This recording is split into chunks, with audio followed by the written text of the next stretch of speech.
بسم اللہ الرحمن الرحیم۔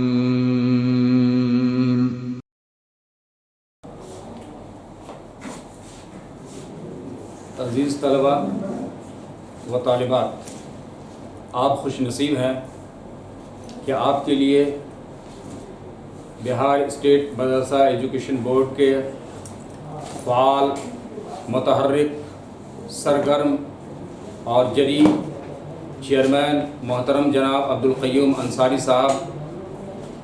اور مدرسہ بورڈ کے انسپکٹر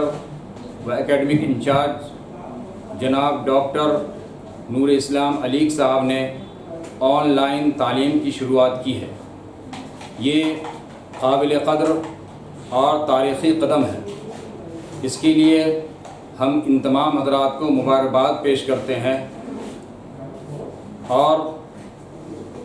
دعا کرتے ہیں اللہ تبارک تعالیٰ ان کو اس کا بہتر سے بہتر بدلہ عطا فرمائے۔ عزیز طلباء و طالبات، درجہ مولوی آج آن لائن مشکات المصابیح کتاب الایمان کی حدیث کا ترجمہ اور اس کی تشریح آپ کے سامنے پیش کی جائے گی۔ جس حدیث کی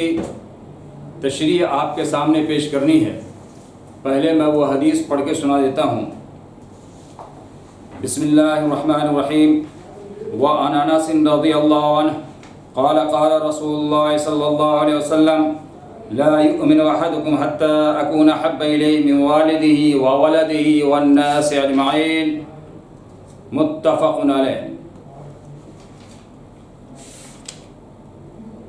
حضرت انس رضی اللہ تعالیٰ عنہ سے مروی ہے، وہ فرماتے ہیں کہ رسول اللہ صلی اللہ علیہ وسلم نے ارشاد فرمایا، تم میں سے کوئی شخص اس وقت تک کامل اور مکمل ایمان والا نہیں ہو سکتا جب تک کہ میں اس کے نزدیک اس کے والدین، اس کی اولاد اور دنیا کی تمام چیزوں سے زیادہ محبوب نہ ہو جاؤں۔ اس حدیث میں اللہ کے رسول صلی اللہ علیہ وسلم نے تکمیل ایمان کا مدار حب رسول پر رکھا ہے کہ وہ شخص کامل ایمان والا ہوگا جس کو آقا نامدار تاجدار مدینہ احمد مجتبی محمد مصطفیٰ صلی اللہ علیہ وسلم سے اپنے والدین، اپنی اولاد اور دنیا کی تمام چیزوں سے زیادہ محبت ہوگی۔ جب یہ حدیث حضرت عمر فاروق رضی اللہ تعالیٰ عنہ جو خلیفہ دوم ہیں انہوں نے سنی تو انہوں نے کہا، یا رسول اللہ، آپ میرے نزدیک میرے والدین، میری اولاد اور دنیا کی تمام چیزوں سے زیادہ محبوب ہیں سوائے میری جان کے۔ تو رسول اللہ صلی اللہ علیہ وسلم نے فرمایا، اے عمر، ابھی تمہارا ایمان مکمل نہیں ہوا ہے۔ وہ صحابی رسول تھے، خلیفہ دوم تھے، ایمانی جذبہ جوش میں آتا ہے، دل کی دنیا فوراً پلٹ جاتی ہے اور یہ کہتے ہیں، یا رسول اللہ، آپ میرے نزدیک میری جان سے بھی زیادہ محبوب ہیں۔ تو رسول اللہ صلی اللہ علیہ وسلم نے یہ بشارت سنائی کہ اے عمر، اب تمہارا ایمان مکمل ہوا۔ در حقیقت کسی بھی چیز سے محبت کا دو پیمانہ ہوا کرتا ہے۔ ایک محبت کا پیمانہ تو فطری ہوا کرتا ہے، جیسے والد کو اپنی اولاد سے محبت ہوتی ہے، اولاد کو اپنے والدین سے محبت ہوتی ہے، یہ فطری محبت ہے۔ دوسری محبت عقلی ہوتی ہے کہ عقل اس بات کا تقاضا کرتی ہے کہ فلاں چیز سے میں محبت کرنی چاہیے، فلاں آدمی سے میں محبت کرنی چاہیے، تو عقل کے تقاضے کو پورا کرتے ہوئے انسان اس سے محبت کرتا ہے۔ مثلا ایک بیمار شخص ہے، وہ کڑوی دوا کھاتا ہے اس لیے کہ وہ جانتا ہے کہ جب اس کو ہم استعمال کریں گے تو اس کی وجہ سے ہماری صحت درست ہو جائے گی، ہماری بیماری دور ہو جائے گی۔ اس کو اس دوا سے محبت نہیں ہے، عقل نے یہ تقاضا کیا کہ اس دوا کو استعمال کرنے سے میری بیماری ٹھیک ہو جائے گی، تو آدمی اس دوا کو استعمال کرتا ہے۔ ایک آدمی کو آپریشن کی ضرورت ہے، ظاہر ہے کہ آپریشن کے آلے سے اسے محبت نہیں ہے، اس کی چمک دمک سے وہ اس کو محبت نہیں ہے، بلکہ وہ یہ سوچتا ہے کہ جو زخم ہمارے جسم میں ہے جب تک اس کا آپریشن نہیں ہو جائے گا اس وقت تک یہ زخم ٹھیک نہیں ہو سکتا، ہم صحت یاب نہیں ہو سکتے، تو وہ آپریشن کرانے پہ مجبور ہوتا ہے۔ اور آپریشن کراتا ہے، تو عقل نے تقاضا کیا۔ اسی طریقے سے آپ صلی اللہ علیہ وسلم سے ہم اور آپ کی جو محبت ہے یہ عقلی محبت ہے، لیکن اس بات کو جان لینا چاہیے کہ یہ عقلی محبت ایسی ہے جو محبت طبعی پر بھی غالب ہونی چاہیے، جیسا کہ صحابہ کرام نے اس کو کر دکھایا ہے۔ روایت میں آتا ہے کہ غزوہ احد کے موقع پہ ایک انصاریہ عورت کے شوہر شہید ہو گئے، ان کے والد شہید ہو گئے، ان کا بھائی شہید ہو گیا۔ جب ان کو اس بات کی خبر ہوئی کہ تمہارے شوہر شہید ہو گئے، تمہارا بھائی شہید ہو گیا، تمہارے والد شہید ہو گئے، تو وہ آہو واویلا نہیں کرنے لگی، رونے اور چیخنے اور چلانے نہیں لگی۔ فوراً وہ سوال کرتی ہے کہ بتائیے رسول اللہ صلی اللہ علیہ وسلم بخیر ہیں؟ لوگوں نے بتایا، صحابہ نے بتایا کہ ہاں وہ خیریت سے ہیں، لیکن ان کو اطمینان نہیں ہوا۔ یہ حضور صلی اللہ علیہ وسلم کی خدمت میں حاضر ہوتی ہے، حاضر ہو کر عرض کرتے ہیں یا رسول اللہ آپ بخیر ہیں؟ جب آقا مدنی جناب کریم صلی اللہ علیہ وسلم کی زبان مبارک سے یہ الفاظ نکلتے ہیں الحمدللہ میں بخیریت سے ہوں، تو وہ بوڑھی یہ جواب دیتی ہے کل مصیبت بعد ذلک جلل، کہ اس کے بعد تو ساری کی ساری مصیبتیں میرے لیے آسان۔ یہ ہے کہ محبت عقلی محبت طبعی پر غالب آئی۔ تو اصل اسلام اسی بات کا تقاضا کرتا ہے کہ ہم اگر کامل ایمان والے ہیں، مکمل ایمان والے ہیں، تو ہمیں آقا مدنی جناب کریم صلی اللہ علیہ وسلم سے سچی عقیدت اور سچی محبت ہونی چاہیے۔ عزیز طلبہ، آپ صلی اللہ علیہ وسلم سے سچی محبت اور عقیدت کا تقاضا یہ ہے کہ آپ صلی اللہ علیہ وسلم کے بتائے ہوئے طریقے کے مطابق ہم زندگی گزارنے والے بنیں۔ آپ صلی اللہ علیہ وسلم نے جو طریقہ بتایا ہے اس کے مطابق ہم زندگی گزاریں گے تو یہ سمجھا جائے گا کہ ہمیں آقا مدنی جناب کریم صلی اللہ علیہ وسلم سے سچی محبت ہے۔ تو اس حدیث میں اللہ کے رسول صلی اللہ علیہ وسلم نے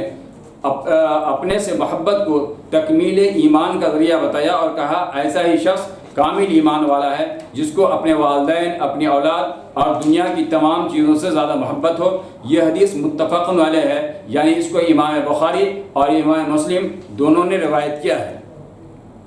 دوسری حدیث ہے وَعَنْهُ قَالَ رسول اللہ صلی اللہ علیہ وسلم ثلاث من كن فيه وجد بهن حلاوة الإيمان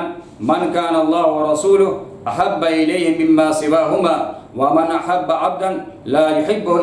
إلا لله ومن يكره أن يعود في الكفر بعد أن أنقذه الله منه كما يكره أن يلقى في النار متفق علیہ۔ حضرت انس رضی اللہ تعالیٰ عنہ سے یہ بھی روایت ہے، وہ فرماتے ہیں کہ رسول اللہ صلی اللہ علیہ وسلم نے فرمایا کہ جس شخص کے اندر تین چیزیں پائی جائیں گی ان کے اندر ایمان کی حلاوت پائی جائے گی، وہ ایمان کی حلاوت اور چاشنی محسوس کرے گا۔ پہلا وہ شخص من کان اللہ ورسولہ احب الیہ مما سواہما، کہ دنیا کی تمام چیزوں سے زیادہ اس کو اللہ اور اللہ کے رسول صلی اللہ علیہ وسلم سے محبت ہو، یعنی دنیا کی تمام چیزوں سے سب سے زیادہ محبوب اگر وہ کسی کو رکھتا ہو تو اللہ اور اللہ کے رسول صلی اللہ علیہ وسلم کو رکھنے والا ہو۔ دوسری چیز اللہ کے رسول صلی اللہ علیہ وسلم نے بیان فرمائی وَمَنْ أَحَبَّ عَبْدًا لَا يُحِبُّهُ إِلَّا لِلَّهِ، کہ وہ کسی بندے سے محبت کرتا ہے صرف اور صرف اللہ کی وجہ سے، کہ محبت اس وجہ سے ہے کہ وہ اللہ کے فرمان کے مطابق زندگی گزارتا ہے۔ فلاں بندے سے ایک انسان اس لیے محبت کرتا ہے کہ وہ نیک اعمال کرنے والا ہے، نماز پڑھنے والا ہے، اللہ کی اطاعت اور فرمانبرداری کرنے والا ہے، رسول اللہ صلی اللہ علیہ وسلم کے حکموں کے مطابق زندگی گزارنے والا ہے، اس لیے اللہ کی رضا جوئی، اللہ کی خوشنودی کے لیے ایک آدمی اس سے محبت کرتا ہے۔ اسی لیے دوسری حدیث میں کہا گیا الحب فی اللہ والبغض فی اللہ، کہ کسی سے محبت ہو تو اللہ کے لیے ہو اور عداوت ہو، دشمنی ہو تو اللہ کے لیے ہونی چاہیے۔ تو جب اللہ کی رضا جوئی، اللہ کی خوشنودی کے لیے اگر کوئی شخص کسی سے محبت کرتا ہے تو یہ دوسرا اوصاف اس کے اندر پایا جانا ضروری ہے حلاوت ایمان کے لیے۔ اور تیسری چیز یہ بتا رہے ہیں کہ وہ وَمَن يَكْرَهُ أَن يَعُودَ فِي الْكُفْرِ، کہ جو شخص کفر میں لوٹنے کو ناپسند سمجھتا ہو، اس طریقے سے کفر میں لوٹنے کو ناپسند سمجھتا ہو جبکہ اللہ تبارک تعالیٰ نے اس کو اس سے بچا لیا، جیسے کہ وہ ناپسند کرتا ہے آگ میں ڈالے جانے کو، یعنی آگ میں جلنے کو انسان جس طریقے سے ناپسند کرتا ہے اسی طریقے سے وہ دوبارہ اس بات کو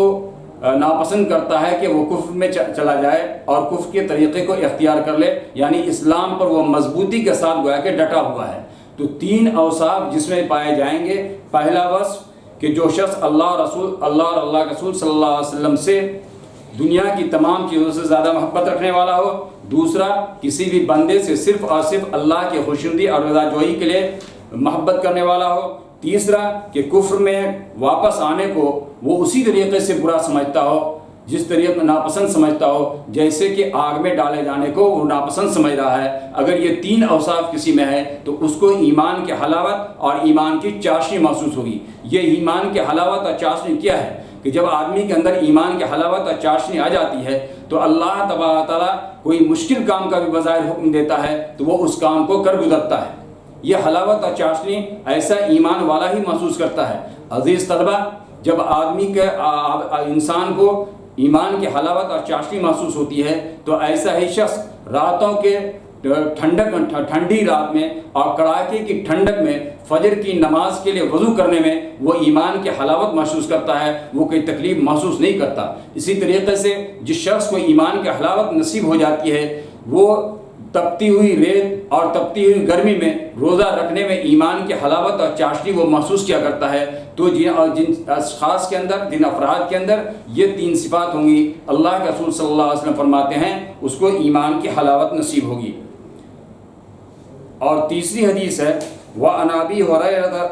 وعن ابن عباس بن عبد المطلب رضی اللہ عنہ قال قال رسول اللہ صلی اللہ علیہ وسلم ذاق طعم الایمان من رضی باللہ ربا وبالاسلام دینا وبمحمد رسولا،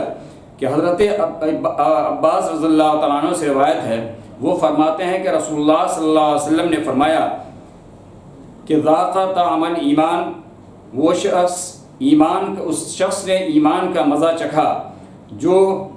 اللہ کو اپنا رب، اسلام کو اپنا دین اور محمد صلی اللہ علیہ وسلم کو اپنا رسول خوشی اور راضی سے مان لیا، یعنی جس نے اللہ کی وحدانیت، اللہ کی الوہیت، اللہ کی ربوبیت کا اقرار کیا اور جو جناب محمد رسول اللہ صلی اللہ علیہ وسلم کی نبوت اور رسالت کا اقرار کیا اور جس نے اسلام کو دین حق اور دین برحق سمجھ کر اس کے مطابق زندگی گزاری، تو فرمایا ایسا شخص ایمان کی حلاوت اور ایمان کی چاشنی محسوس کرے گا۔ گویا یہ تین چیزیں جس کے اندر ہوں گی، ایسا شخص ایمان کی حلاوت اور ایمان کی چاشنی محسوس کرے گا۔ آج کا سبق اتنے ہی پر ختم کیا جاتا ہے، بقیہ آئندہ انشاءاللہ۔